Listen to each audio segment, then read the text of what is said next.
പുൽവാമ ആക്രമണത്തിൽ തങ്ങളുടെ പങ്ക് പാകിസ്ഥാൻ സമ്മതിക്കുകയാണ്. 2019 40 അർദ്ധസൈനിക ഉദ്യോഗസ്ഥരെ കൊലപ്പെടുത്തിയ ആ സംഭവം തങ്ങളാണ് നടത്തിയത് എന്ന് പാകിസ്ഥാൻ ഇന്ന് സമ്മതിക്കുന്നു. ഇന്ത്യ ആ ആരോപണം നേരത്തെ ഉന്നയിച്ചതാണ്. അന്ന് അവർ ആ പങ്ക് നിഷേധിച്ചു.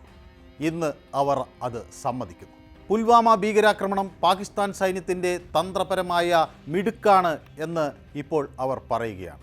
പുൽവാമയിലെ ഞങ്ങളുടെ തന്ത്രപരമായ കഴിവ് ബോധ്യപ്പെടുത്താൻ ശ്രമിച്ചു. വെള്ളിയാഴ്ച നടന്ന ഒരു പത്രസമ്മേളനത്തിൽ അവരുടെ air vice marshal Aurangzeb Ahmed അങ്ങനെ പറയുന്നു. പാകിസ്ഥാൻ വ്യോമസേനയുടെ ഡയറക്ടർ ജനറൽ പബ്ലിക് റിലേഷൻസാണ് air vice marshal Aurangzeb Ahmed. ഇതോടെ പുൽവാമ ആക്രമണത്തിൽ പാകിസ്ഥാൻ്റെ കള്ളക്കളി കൂടുതൽ വ്യക്തമാവുകയാണ്. പെഹൽഗാം ഭീകരാക്രമണത്തിൽ നിരപരാധിയാണെന്നാണ് ഇപ്പോൾ പാകിസ്ഥാൻ വാദിക്കുന്നത്. ഇന്ത്യയിൽ നിന്ന് തെളിവ് ചോദിക്കുന്നു. അതിനിടയിലാണ് നേരത്തെ നടന്ന ഒരു ആക്രമണത്തിൽ തങ്ങൾക്ക് പങ്കുണ്ട് എന്ന് തുറന്ന് സമ്മതിക്കുകയും ചെയ്യുന്നത്.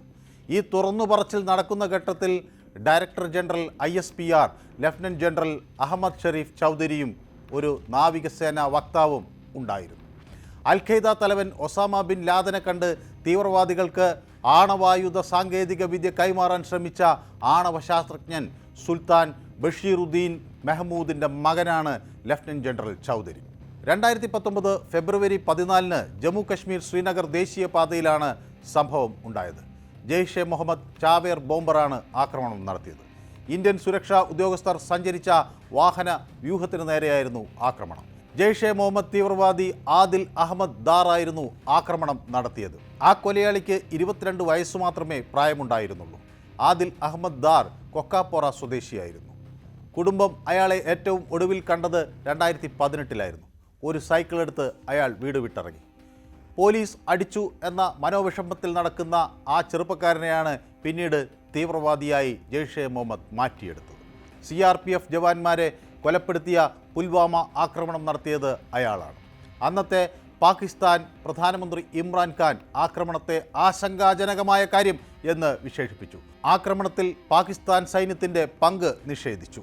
ജെയ്ഷെ മുഹമ്മദ് ഉത്തരവാദിത്വം ഏറ്റെടുത്തിട്ടും പാകിസ്ഥാൻ തെളിവ് ചോദിച്ചു. ആരോപണങ്ങൾ നിഷേധിച്ചു. ഓപ്പറേഷൻ സിന്ദൂറിലൂടെ ഇന്ത്യ തകർത്ത ബഹാവൽപൂരിലെ സുബാനാളാഹ് ക്യാമ്പ് ആ തീവ്രവാദ സംഘത്തിൻ്റെ ഒരു കേന്ദ്രമാണ്. ആദിൽ അഹമ്മദ് ഈ കേന്ദ്രവുമായി ബന്ധപ്പെട്ട് പ്രവർത്തിച്ചിരുന്നു എന്നാണ് മനസ്സിലാകുന്നത്. കൃത്യമായ തെളിവുണ്ടായിട്ടും പാകിസ്ഥാൻ ആ ഭീകര കേന്ദ്രം ഇതുവരെ സംരക്ഷിച്ചു. അതാണ് ഓപ്പറേഷൻ സിന്ദൂറിലൂടെ ഇന്ത്യ തകർത്തത്.